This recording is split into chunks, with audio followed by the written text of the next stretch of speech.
The restaurant hummed with the quiet murmur of conversations, silverware clinking against plates, and the occasional pop of laughter from nearby tables. She sat across from him, fingers loosely wrapped around the stem of her glass, watching him as he scrolled through his phone. The candlelight flickered between them, casting soft shadows on his face. He hadn't looked up in the last 10 minutes.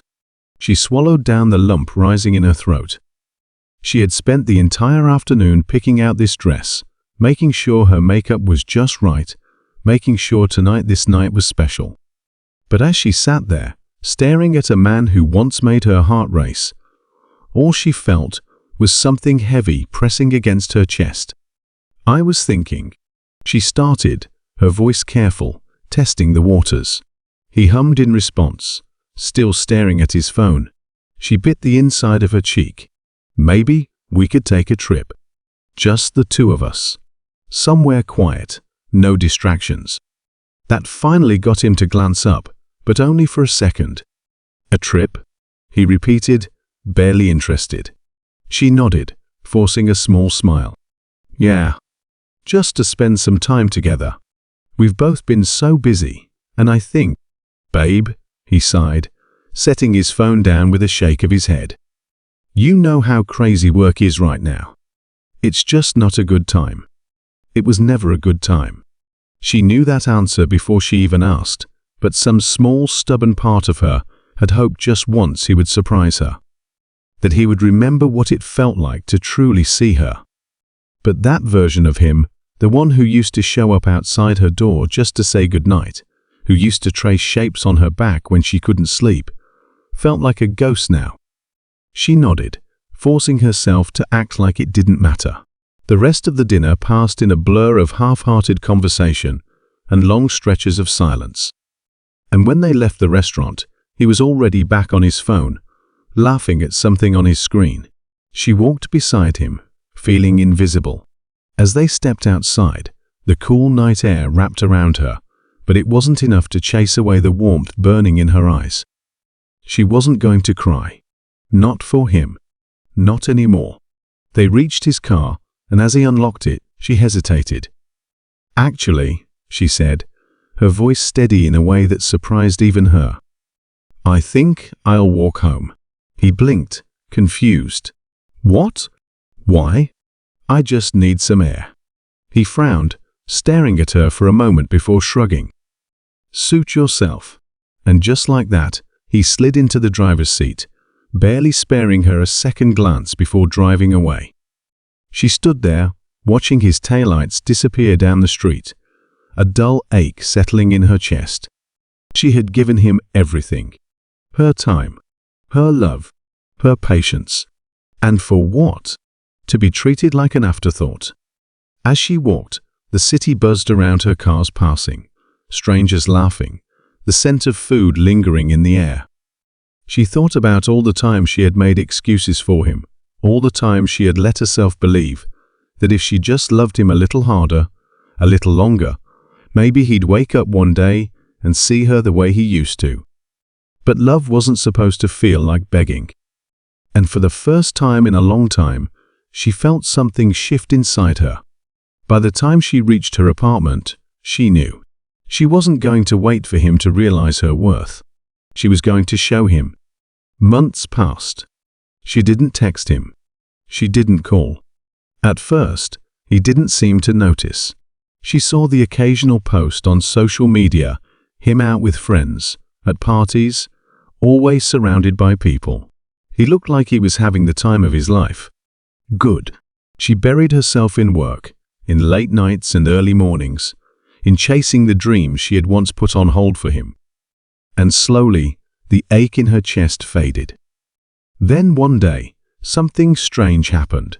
She was at a cafe, laptop open, deep in thought, when a notification popped up on her screen.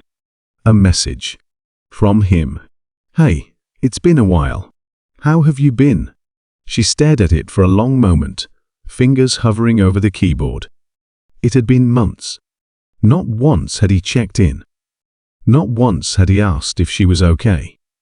And now, when she was finally breathing again, finally living again now, he wanted to talk. She closed the laptop. She had nothing to say to him. But he wasn't done. Over the next few weeks, the messages kept coming. I was thinking about you today. Hope you're doing well. Miss you. Can we talk? Each time, she ignored them. And then one evening, as she was heading home, she saw him. Standing outside her building. Her steps slowed, heart pounding. He looked different. The confidence he always carried so easily was gone. There was something in his eyes, something she had never seen before. Regret. For a split second, a part of her wanted to walk over, to hear him out. But then she remembered. The empty dinners. The unanswered messages. The nights spent wondering if she was asking for too much when all she ever wanted was to be loved the way she deserved. She took a breath, and she walked right past him, because for the first time in a long time, she knew she wasn't looking back. She didn't look back. Not once. Even as she felt his eyes on her, even as she heard him shift on his feet like he was about to call her name, she just kept walking. Her heart pounded, her pulse a steady drum in her ears, but her steps didn't falter. The past was behind her now. She wasn't the woman who had waited by the phone, hoping he would finally care. She wasn't the woman who made excuses for his absence, who softened her own needs just to fit into his world. She had spent too much time making herself small for him, and now he had to watch her from a distance. She pushed through the doors of her apartment building, her breath unsteady, but her resolve like steel. The moment the elevator doors closed, she let out a slow breath.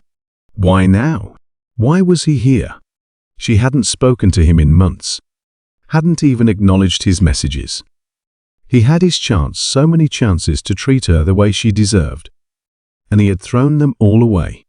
She leaned against the cool metal of the elevator, her reflection staring back at her in the polished doors. Maybe this was his way of realizing what he lost. Too bad for him, because she wasn't waiting anymore. The next few days passed in a blur of meetings, deadlines, and late nights at her desk. Work had become her escape, a place where she didn't have to think about him or the way his eyes had followed her that night. But even as she pushed forward, she couldn't shake the feeling that something was lingering in the background. It started small, a missed call from an unknown number, then another, then a message. I know you don't want to hear from me, but please, just one conversation. She deleted it. She wasn't going to let him back in. Not when she had worked so hard to rebuild herself. But life had a way of forcing things in front of you, whether you wanted to face them or not. And soon, she was going to find out that some people don't give up so easily, even when they should. It was late when she stepped out of the office, the city lights flickering against the glass buildings around her. She had stayed later than usual, lost in her work, but now exhaustion tugged at her bones. The streets were quieter at this hour. A few people walked by, lost in their own worlds, their conversations blending into the hum of traffic in the distance. She pulled her coat tighter around herself, her breath visible in the cool night air. And then she felt it. That strange, prickling awareness, like someone was watching her. She kept walking, her pace steady, her mind racing. Maybe it was nothing. Maybe she was just tired. But then, from the corner of her eye, she caught a glimpse of someone across the street. A figure standing near a lamppost, half hidden in the shadows. She didn't stop, didn't turn her head, but she could feel it. The weight of their gaze. Her heart kicked up a beat, but she forced herself to keep moving, her fingers tightening around the strap of her bag. She wasn't the same person she used to be. She wasn't going to let fear control her. But as she reached the entrance of a building and glanced back, her breath caught in her throat. Because the figure was still there, still watching. And when the light finally hit his face, she felt her stomach twist. It was him. And he wasn't leaving this time. She gripped the strap of her bag tighter, her pulse hammering in her ears. He was standing there, just across the street, partially hidden in the dim glow of the street lamp. His posture was stiff, hesitant, like he wasn't sure what to do next. For a second, neither of them moved. Then, as if he could sense her hesitation, he took a slow step forward. Her breath caught. She turned sharply and pushed through the entrance of her building, her fingers shaking as she pressed the elevator button. The doors slid open instantly, and she stepped inside, jabbing at her floor number. The doors closed just as she caught a glimpse of him still standing there, watching. Why was he doing this? Why now? She leaned against the elevator wall, taking a slow breath. She had worked so hard to move forward, to build a life where he was nothing more than a memory. But now, he was forcing his way back in, standing at the edges of her world, waiting for something she wasn't willing to give. The elevator dinged softly as it reached her floor. She stepped out, her mind racing. Maybe this was just a one-time thing. Maybe he was having a moment of regret and decided to show up, hoping to say something. But she had made her decision clear. She wasn't going back. She wouldn't let herself. But as she locked the door behind her and leaned against it, she couldn't shake the feeling that this wasn't the end of it. Not even close. The next morning, she tried to push it all aside. She had meetings to focus on, projects to complete. She wasn't going to waste another second thinking about him. But just as she settled at her desk, another notification appeared on her phone. Unknown number, I just need to talk to you. Please. She shut the screen off without responding. It was the same pattern with him, always reaching out when it was too late. But what did he even want? She had expected him to get bored, to eventually move on like he had done so easily before. But something about this felt different. He wasn't just sending casual messages this time. He was showing up. And the worst part, she didn't know what he was capable of anymore. That thought stayed with her all day, sitting like a weight in the back of her mind. By the time she left the office, she found herself glancing around, checking the faces in the crowd, wondering if he was there again. She hated that he still had that kind of power over her. She wasn't scared of him. Not really. But there was something unsettling about his sudden persistence. As she walked down the street, she took a different route home, one she rarely used. A way to make sure. A way to see if this was all in her head. But as she turned a corner, stepping onto a quieter street, she felt it again. That weight of being watched. She didn't stop, didn't turn. But she knew. He was following her. Her stomach tightened, but she forced herself to keep walking, her pace steady, her heartbeat anything but. This wasn't regret. This wasn't a simple apology. He wanted something. And he wasn't going to stop until he got it. She kept walking, her heartbeat a steady hammer in her chest. The city noises faded into the background, drowned out by the sharp awareness that someone was behind her. Her fingers tightened around her bag, her breath shallow. She told herself not to panic. Not yet. This was a public street. People were around. But the further she walked, the quieter it got. The usual evening rush had thinned out, leaving only the occasional distant sound of laughter or a car passing by. She turned a corner, quickening her steps. Then footsteps, not far behind. She felt it now, unmistakable. This wasn't in her head. She forced herself to stay steady, not to break into a run. Running would only confirm what she already knew: he was there. Watching. Following. She reached her building and yanked the door open, stepping inside so fast her pulse nearly tripped over itself. The lobby was empty. She didn't look back, didn't check to see if he was still outside. She just pressed the elevator button again and again, her breaths uneven. When the doors finally slid open, she rushed inside, pressing her floor number with shaking fingers. The moment the doors closed, she let out a slow breath. Maybe this was it. Maybe he would stop now. But deep down, she knew that was a lie. This wasn't over. The next morning, she barely touched her coffee. Sleep had been impossible. Every noise, every creak of the building had made her eyes snap open, expecting what? She didn't even know. All she knew was that she wasn't safe. Not really. And then her phone lit up again. Unknown number. You're not even going to talk to me. After everything? Her stomach twisted. She had ignored every message, every attempt he had made to reach out. But now, with the way he was showing up, she couldn't ignore the weight pressing against her ribs. He wasn't going to stop. And she had no idea what he wanted. She forced herself to get ready, to go to work, to pretend none of this was happening. But she felt it all day. That creeping, unshakable feeling. Like a shadow just beyond her reach. And then, as she left the office that night, she saw it. A car, parked across the street. Not moving. Not idling. Just there. Waiting.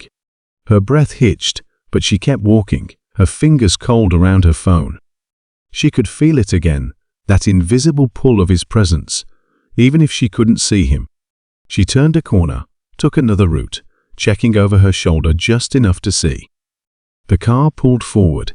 Slow. Deliberate. Following. She felt her throat tighten. This wasn't just regret. This wasn't just some desperate plea for attention. This was something else. Something worse. She picked up her pace, her breath coming faster, her pulse screaming at her to move, move, move. She needed to lose him. She needed to get away. But the city had never felt bigger. And for the first time, she wasn't sure if she could outrun him. She didn't go straight home.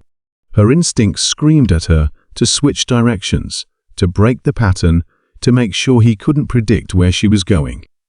Her pulse thudded in her ears as she crossed the street, weaving between pedestrians, her mind racing through her options. She could go to a cafe, sit where there were people. She could call someone, anyone, just to have a voice in her ear, something to ground her. But she didn't.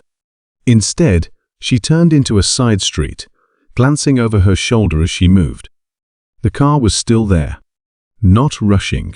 Not honking. Just following at a distance. A slow, steady reminder that she wasn't imagining this. She ducked into a small convenience store, her breath uneven. She pretended to browse the shelves, pretending to be interested in anything except the fact that, through the reflection of the glass cooler door, she could see someone step out of the car. Not him. Someone else. Her stomach twisted. This wasn't just about him anymore. Something else was happening. The man who had stepped out wasn't familiar, but his movements were too careful, too intentional. He wasn't just passing by. She grabbed a random item from the shelf, forcing herself to stay calm as she made her way to the register. She could feel it, that thick, heavy awareness, pressing against her spine. She handed cash to the cashier, avoiding eye contact, but her hands were unsteady as she took her bag. Then she turned. The man was still outside, waiting. Her chest tightened. She needed to get out of here. But how? As she stepped toward the door, she caught sight of her reflection in the glass. And just beyond it, a second figure. A woman this time. Watching her. Waiting. She pushed through the door, walking briskly, her thoughts tangling together. This wasn't just him anymore. This wasn't just one desperate man trying to force his way back into her life. This was bigger. She didn't know how. She didn't know why. But she knew one thing for certain. She was in danger. And she had no idea what was coming next. She walked faster. Her pulse hammered in her ears, her breath shallow. The city around her felt distorted, too quiet, too empty, despite the occasional passing car. She could still see the man through the reflection in the store window, his movements careful but deliberate. The woman was farther back, pretending to check her phone, but her gaze flickered up, just enough for it to be obvious. This wasn't random. She wasn't just being followed. She was being hunted. She turned sharply into an alley, the kind she usually avoided. It was a gamble, but she needed to know. Were they really after her?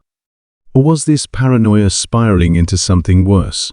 The moment she stepped into the shadows, her nerves burned with the answer. Footsteps.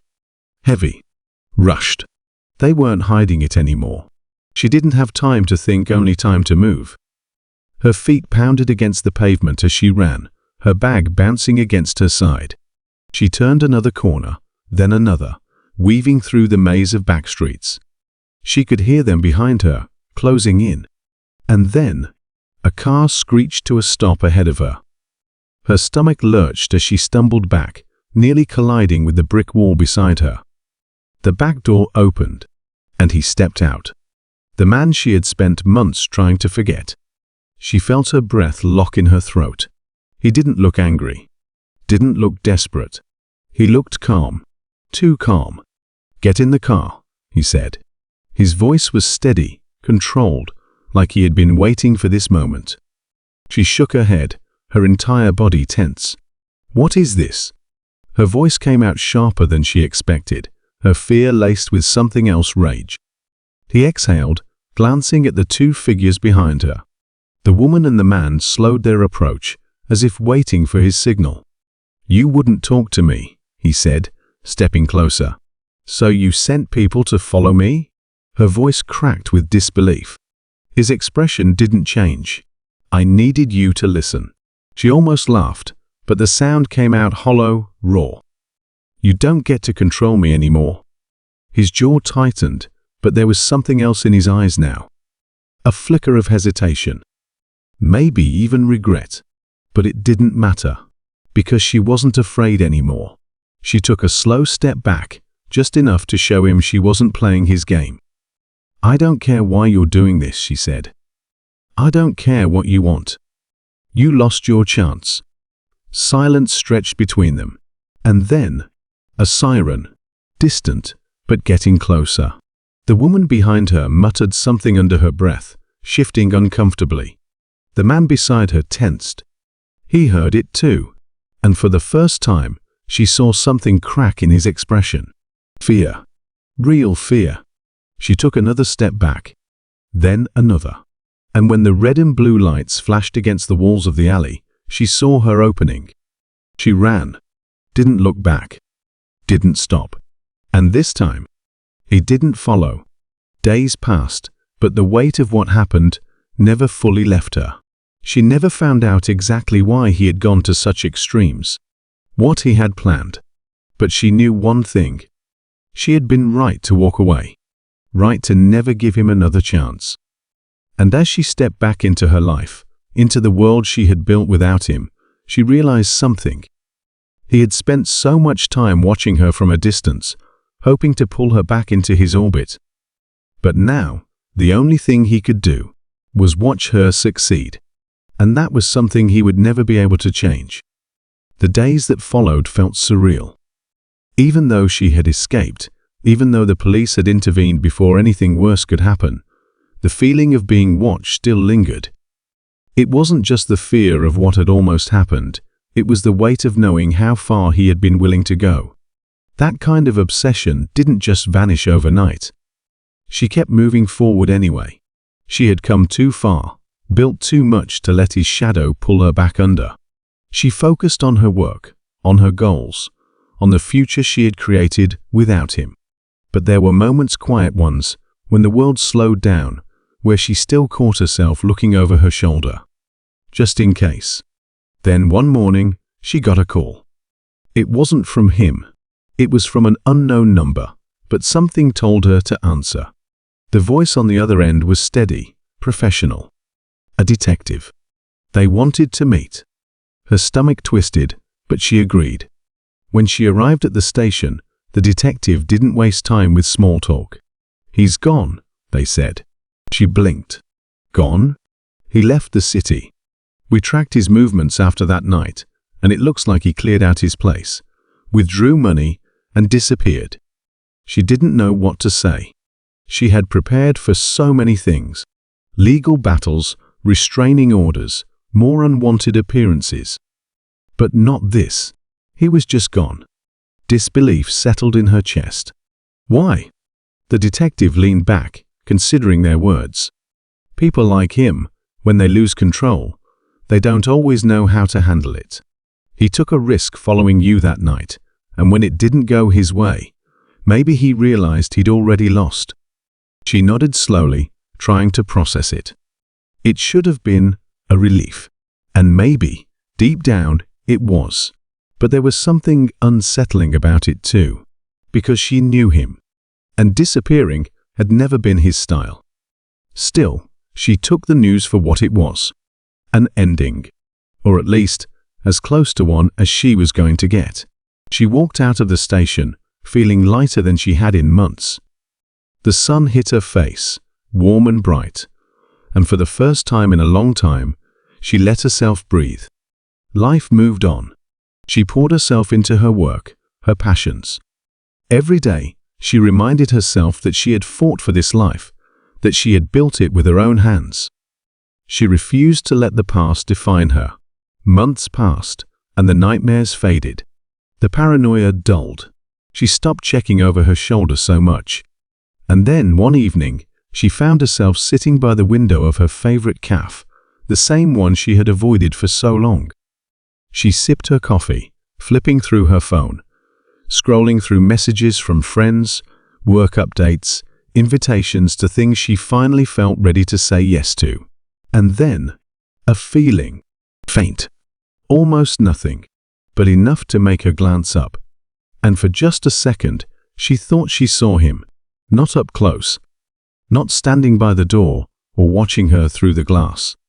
Just a figure, far across the street, half shrouded by the evening haze. Still, silent.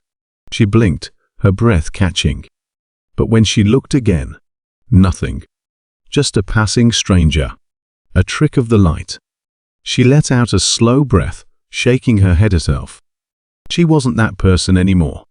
She refused to be. She picked up her coffee again, took a sip, and turned back to her phone. And just like that, she moved on. For good this time.